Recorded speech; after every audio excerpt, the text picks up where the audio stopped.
El tema que ha traído Nicolás es teoría exopolítica, 3 casos que demuestran la presencia alienígena, que no es poca cosa. Nicolás, lo recibimos con un aplauso, por favor. Muy buenas tardes. Ok, bueno, bastante ambicioso el título de la presentación que quiero hacer. Y omití deliberadamente un adjetivo. En realidad es una demostración formal, no es una demostración empírica. No existe nadie en este mundo que haya sido capaz de demostrar la presencia alienígena en la Tierra con pruebas empíricas, experimentales. En el ámbito de las ciencias, una prueba es algo que permite demostrar una hipótesis y que lo hace de tal forma que todo quien quiera someter a experimentación esta prueba puede hacerlo y conseguir los mismos resultados. Es decir, que no hay espacio para subjetividades, tiene que ser el resultado siempre objetivo, todos deben llegar al mismo resultado. Lo que ocurre, por ejemplo, en matemáticas. Si digo que 3 por 3 es 9, esa es una operación válida para todo aquel que haga la operación correcta. Esa es una prueba formal. En el ámbito de lo empírico es difícil porque hasta ahora tenemos muchas sospechas, muchos indicios de que los ovnis están asociados a presencia alienígena, pero no existe efectivamente una prueba empírica definitiva. Eso hay que dejarlo muy claro porque rondan en todos los ambientes ufológicos muchos discursos que hablan muy abiertamente de la presencia extraterrestre, de los alienígenas en la Tierra, etc. Yo soy un convencido de que es así.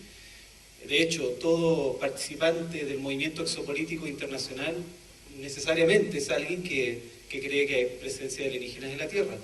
Pero nos basamos en sospechas, nos basamos en indicios, nos basamos en especulaciones, aunque van a ver ustedes que algunas de ellas son absolutamente sensatas y razonables. En suma, lo que quiero presentar es un razonamiento ufológico. Y los elementos que quiero presentar son los siguientes. Primero, los elementos primarios o básicos de la ufología. Solamente para generar una suerte de lenguaje común para algunas ideas que voy presentando en adelante. Perfecto. Muchas gracias, Mario. Luego, elementos secundarios de la ufología, que son algunos que lamentablemente todavía no logran cobrar la fuerza que quisiéramos para convertir la ufología en ciencia. Esa es otra de las grandes discusiones que ha impedido que la ufología entre al ámbito académico. Aún la ufología, aunque lleva el término griego logía, que quiere decir ciencia o estudio científico, no es una ciencia. Eso hay que admitirlo también, es una paraciencia. Es una ciencia que está en rumbo a convertirse en algo así como la antropología o la física o la biología.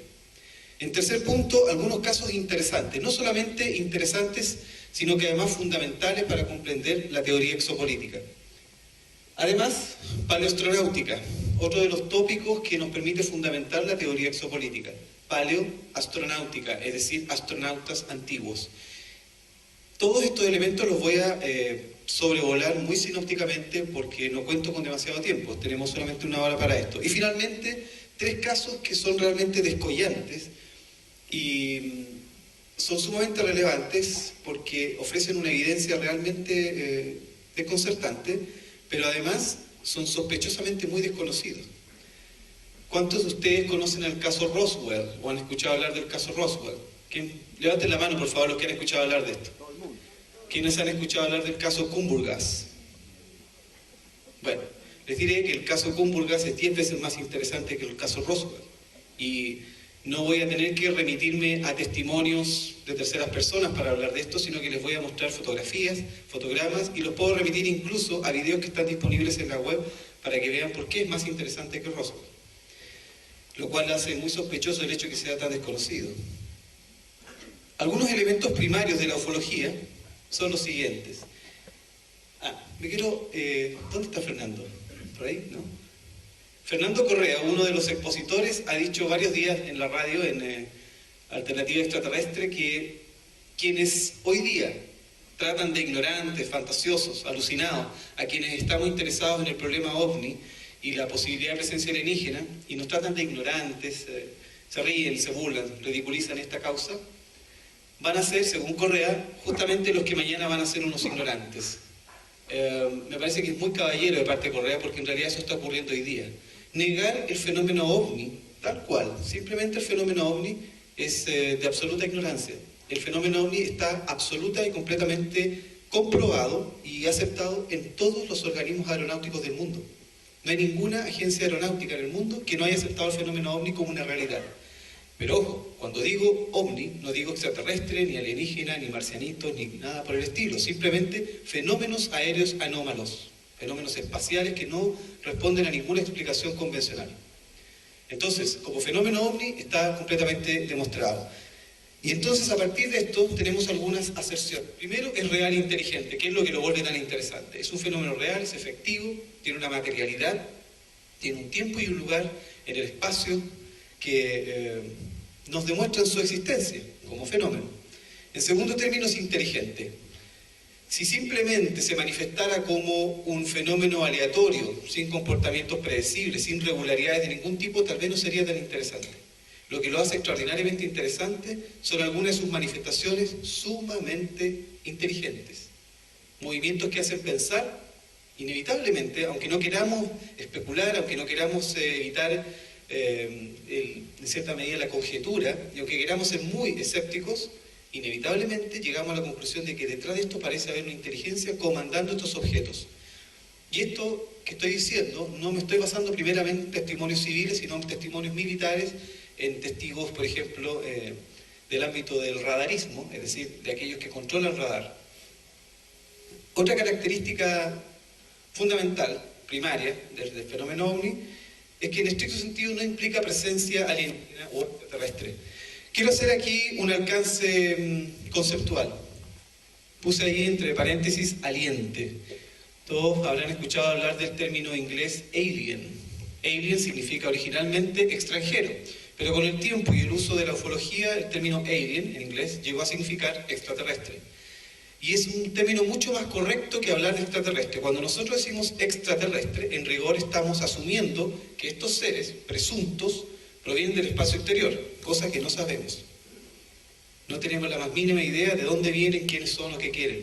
Difícilmente podemos decir que son extraterrestres. Podrían ser intraterrestres.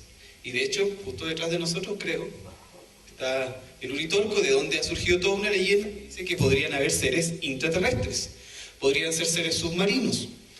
Hay múltiples lugares y rincones en este planeta donde esconder una civilización completa. De hecho, hasta hace poco se siguen encontrando arqueológicamente nuevas civilizaciones perdidas. Una civilización muy avanzada podría estar perfectamente escondida en este planeta, de manera que no sería en ningún caso extraterrestre, sería tan terrestre como nosotros, pero alienígena, o más correctamente, alien. Y ese término alien en latín quiere decir un ser otro. Ali significa en latín literalmente otro. Ens significa ente, otro. Es decir, el aliens es un ser otro, un ser absolutamente desconocido, que no tiene nada que ver con nosotros, es otra cosa. Eso es un alien en inglés. ¿Cómo lo traducimos al español? Como alien, aliente. Alien, aliente. Es exactamente lo mismo. Por lo tanto, es un término más correcto porque no estamos diciendo nada de este ser. Simplemente es una incógnita. Otro elemento bastante aceptado y bastante objetivo es que el fenómeno ovni, si bien no tiene el mismo concepto, el mismo término para definirlo, se ha presentado a lo largo de toda la historia. No hay prácticamente ninguna cultura que no haya de alguna manera sindicado objetos o fenómenos aéreos desconocidos o inexplicables, en todas las culturas, sin salvar ninguna. Todas han reconocido objetos voladores no identificados, dándole distintos nombres, atribuyéndoles distinta naturaleza. Evidentemente, en otros tiempos, a lo que hoy día llamamos un ovni, pudo habérselo considerado, por ejemplo, ángeles, hadas, seres elementales, en fin, dioses, probablemente. Vamos a hablar un poquito más adelante de eso. Y por último, otro elemento sumamente esclarecedor dentro de estos elementos primarios de la ufología es el peligro que revisten en términos de aeronavegación. Uno de los trabajos que realizaba un buen amigo nuestro chileno, el mayor de ejército Rodrigo Bravo, que además es piloto militar, activo, es el peligro que revisten los ovnis para la aeronavegación. Hay múltiples casos aeronáuticos en los cuales estos objetos se cruzan en las aerovías de manera absolutamente intempestiva, impetuosa, y no respetando ninguna de las reglamentaciones que rigen la aeronavegación. Por lo tanto, revisten un importante peligro. Eso es muy importante para considerarlo en términos militares, que es lo que va a apuntar en cierta medida la exopolítica. Algunos cuestionamientos que sin duda nos tienen a todos acá presentes son los clásicos. ¿Qué son los ovnis? ¿Qué quieren? ¿De dónde vienen? ¿Quién los conduce? Si es que se cabe hablar de conducción. Y sobre todo, ¿qué podemos pensar razonablemente de ellos? Es decir, en términos de estricta razón o de lógica, ¿qué es lo que se nos da a pensar sin arriesgar la saludable especulación, sin arriesgar la sensatez? ¿Qué es lo que podemos decir de los ovnis? En base a estas preguntas, y frente al fenómeno ovni, han surgido algunos puntos de vista, algunas perspectivas de la ufología.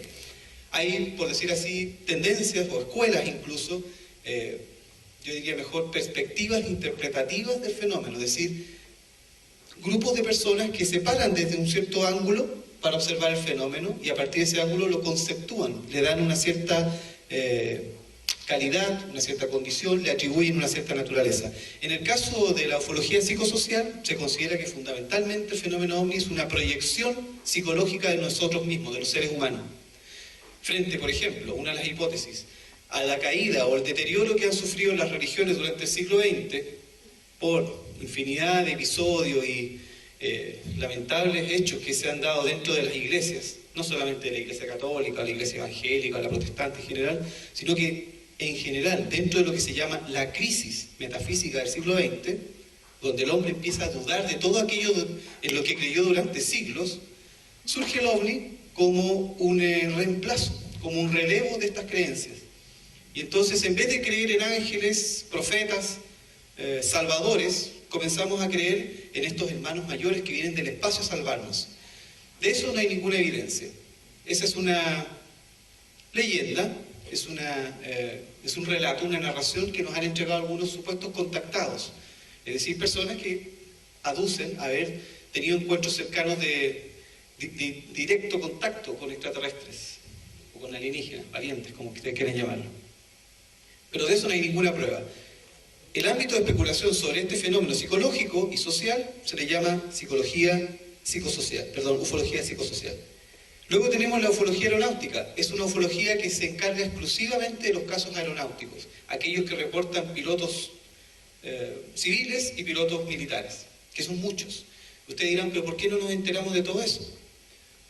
Por una razón muy simple. Hasta hace unos pocos años en Chile, que ha sido uno de los países que afortunadamente ha tenido un carácter un tanto vanguardista en términos ufológicos, sobre todo por la cantidad de avistamientos que tenemos en Chile. Chile probablemente sea el tercer o cuarto país del mundo con más avistamientos, después de Estados Unidos y México, evidentemente. Entonces, muy temprano se generó una oficina, que es el CEFA, el Comité de Estudio de Fenómenos Aéreos Anómalos, dependiente de la Fuerza Aérea de Chile, que investiga todos estos casos aeronáuticos. Y son múltiples. Hasta que no se formó esta oficina, habían protocolos internos dentro de las líneas aéreas, por ejemplo, comerciales, para simplemente, primero pasar al piloto que reportara un ovni por el diván del psicoanalista. Era fundamental. Lo más probable es que estuviera loco, que estuviera alucinando, proyectara su inconsciente, quizás qué cosa. Si pasaba estos test, tenía que estar durante un tiempo sometido a otras pruebas y reacondicionamientos para volver a ejercer. Dentro del ámbito militar es aún más complicada la cosa y sigue siendo riesgoso en términos profesionales para los pilotos denunciar avistamientos. Por eso es que hay una renuencia, por eso es que son muy reticentes los pilotos a hablar al respecto, porque arriesgan simplemente su trabajo. Y el momento de decidir prácticamente qué es lo que hago, entre guardar testimonio para mí o contarlo y arriesgar que me despidan, ¿qué creen ustedes que es lo que deciden? Pero bueno, la ufología aeronáutica trabaja en ese ámbito. Tenemos la ufología especulativa, que se encarga fundamentalmente de conjeturar acerca de la naturaleza de los ovnis. Es una de las más odiadas y más amadas. Odiada por los escépticos porque aquí han surgido las teorías e hipótesis más escalofriantes, más sofisticadas, complicadas algunas. Algunas son irrisorias por lo infantiles que puedan ser, porque resultan ser muy antropomórficas, es decir, son conjeturas que parecen sacadas de la ciencia ficción, que parece que realmente fueran inventadas. Alguien se sienta y fantasea con esta naturaleza ovni y entonces construye toda una fantasmagoría de lo que se trata. Pero también dentro de la ufología especulativa hemos encontrado algunas teorías muy interesantes, como las que ofrece Jacques Vallée, por ejemplo, acerca de la probabilidad de que estos aparatos, estos objetos provengan de dimensiones paralelas. Jacques Vallée no es cualquier persona, es un astrofísico e ingeniero en computación que se dedicó por mucho tiempo a la investigación ovni y sigue haciéndolo. Y bueno, hasta que falleció. Lo interesante es que dentro de la especulación saludable han surgido algunas teorías muy interesantes para explicar cuál podría ser la naturaleza de la aparición de estos fenómenos en nuestra dimensión. Todo esto todavía no ofrece ninguna evidencia, lamentablemente. Luego tenemos la ufología militar, muy parecida a la ufología aeronáutica, con la única distinción de que, y con mucho sentido, se considera el ovni como un invasor del espacio soberano. Desde el punto de vista militar, yo voy a hacer un paréntesis. Trabajo dentro de un movimiento exopolítico, es decir, lo que nos interesa es presionar a los gobiernos para que desclasifiquen la información que tienen o que suponemos que tienen sobre presencia alienígena. Y entonces nuestro trabajo es forzarlos a que hablen al respecto. Y nuestro blanco principal son los militares, justamente, que son quienes parecen esconder esta información.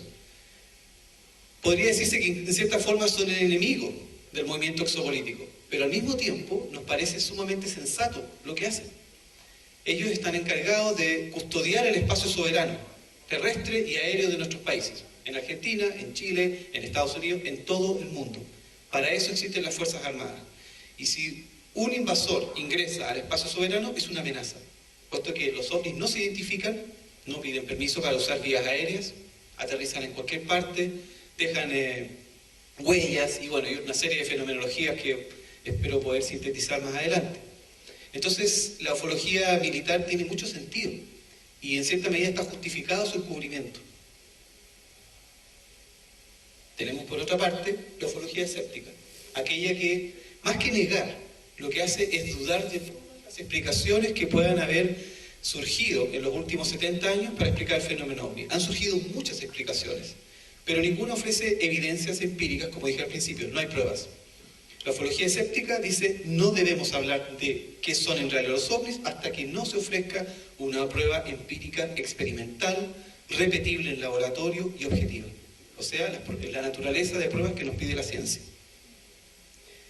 Y por último, creo que la más interesante de todas, la ufología política. Esta ufología política no tiene mucho tiempo, no son más de 15 o 20 años, principalmente en Estados Unidos, con, por ejemplo, dispositivos políticos como el FOIA. FOIA en Estados Unidos es un mecanismo que le permite a los ciudadanos forzar al gobierno para que revele la información en distintos aspectos de ámbito ciudadano. La ufología política que surgió en Estados Unidos se ha dispersado, se ha extendido a todo el mundo. Y hoy día existen activistas políticos que claman por el destape total de esta información. En Argentina, hace un par de años se formó también ahora una agencia dependiente del gobierno, financiada por todos ustedes, para investigar el fenómeno ovni. En Chile existe hace 13 años, en Brasil hace unos 10 años.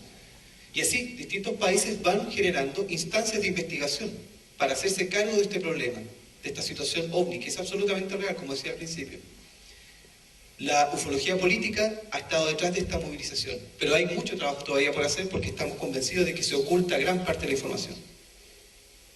Elementos secundarios. Acá entramos en un problema, son secundarios, ¿por qué? Porque no son tan estrictos como los primarios. Acá ya comienza a haber una discusión. Primero hay una condición subjetiva, es decir, estamos refiriéndonos a aquello, esto está muy vinculado con lo segundo, a aquello que nos revela o que transmite un testigo. Es decir, X persona dice, vi un platillo volador con luces que giraban en un cierto sentido, se desplazó a velocidades. En estos 3 días que llevo en Capilla del Monte habré escuchado 10 testimonios fácilmente de ovnis.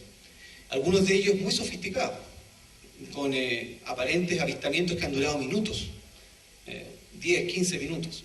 Y personas que mirándome a los ojos me dicen, vi esto, vi un platillo volador metálico con ventanas. Hace unos días, alguien me hizo una descripción muy detallada. ¿Dónde están las pruebas? No tengo ninguna. No ofrece ninguna evidencia palmaria. que yo pueda someter a experimentación. Pero son tantos los testimonios históricos que uno empieza a decir, algo pasa acá. Pero estos son los elementos secundarios, entonces. Son testimoniales, refieren concomitancias. Y aquí, color amarillo, ¿por qué? Porque aquí comienza el problema. Lo realmente problemático son las concomitancias.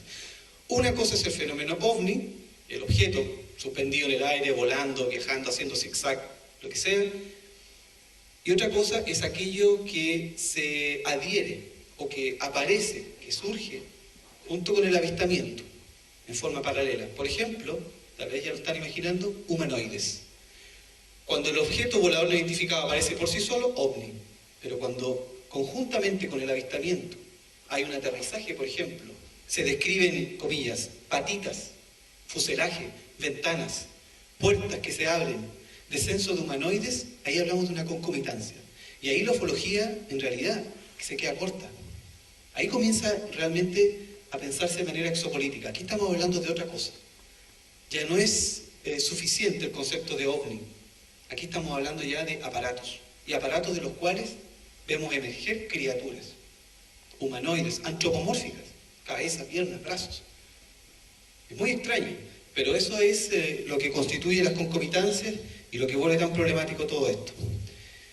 Otro elemento secundario es que en este caso se invocan otras ciencias. Originalmente la ufología, años 50, 60, 70, invocaba solamente físicos, astrónomos, ópticos, ingenieros en balística, por ejemplo, ingenieros químicos, es decir, ciencias duras, ciencias estrictas para investigar el fenómeno ovni, las huellas que pueda dejar. Hoy día el llamado es urgente a que se involucren psicólogos, antropólogos, historiadores, lingüistas, historiadores, es decir, ciencias sociales, porque el fenómeno simplemente se expandió y se amplificó de tal forma y se complejizó a tal punto que un físico no puede explicar lo que ocurre al interior de una sesión regresiva para una persona que declara haber sido abducida, por ejemplo. ¿Qué puede hacer un físico ahí? Necesitamos un psiquiatra, necesitamos un psicólogo, necesitamos un hipnoterapeuta, un filósofo, un antropólogo. Entonces es una revolución dentro del pensamiento ufológico invitar a estas otras ciencias a hacerse parte.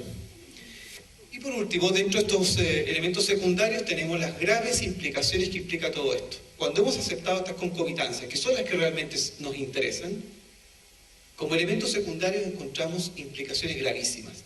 Nada menos, damas y caballeros, estamos hablando acá de qué pasaría si nos dejamos de cuentos, si nos dejamos de lucecitas ambiguas en el cielo, sino que hablamos de platos lenticulares, con forma de lenteja, de lente, metálicos, de los cuales debemos surgir patas telescópicas.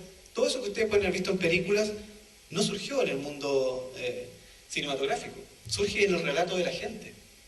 Surge en oleadas como la oleada francesa, por ejemplo, en la que campesinos, analfabetos, describieron naves espaciales, de las cuales emergían seres absolutamente bizarros, que no corresponden en ningún caso a una descripción de un ser humano, en ningún caso. Pero aún queda más, vamos a hablar de un caso muy reciente. Bueno, algunos casos interesantes dentro de la ufología, y no solamente casos, también algunos tópicos, algunos aspectos interesantes de la ufología, para fundamentar siempre la exopolítica, son a considerar lo siguiente. La ufología se compone de dos elementos básicos. El testimonio. Gran parte de lo que hemos construido como cultura ufológica está basada en testimonios. Lo que cuenta 1, 2, 3, 4 personas, 10, 100, 20. En el caso de la aparición de Fátima, por ejemplo, hace muchos años, que está indicada como una experiencia religiosa, tiene todas las características de una experiencia ufológica. Y fueron miles de personas testigos de ello. Tenemos además registros audiovisuales, filmaciones, audios, videos, fotografías y experiencias en las que se dan las dos cosas. Están los testigos y están los registros. Estas son las más impresionantes. Ahora sí me voy a los casos, voy a ir muy rápido. El interés acá es solamente referirlos. Toda esta información ustedes la pueden encontrar en internet para quien quiera profundizar, y si no, van a quedar acá en las referencias para que puedan comunicarse posteriormente y solicitar y decir: hey, Nicolás, me interesó el caso de Tunguska, ¿me pueden mandar información? Yo encantado mandaré links y literatura y todo lo que corresponda.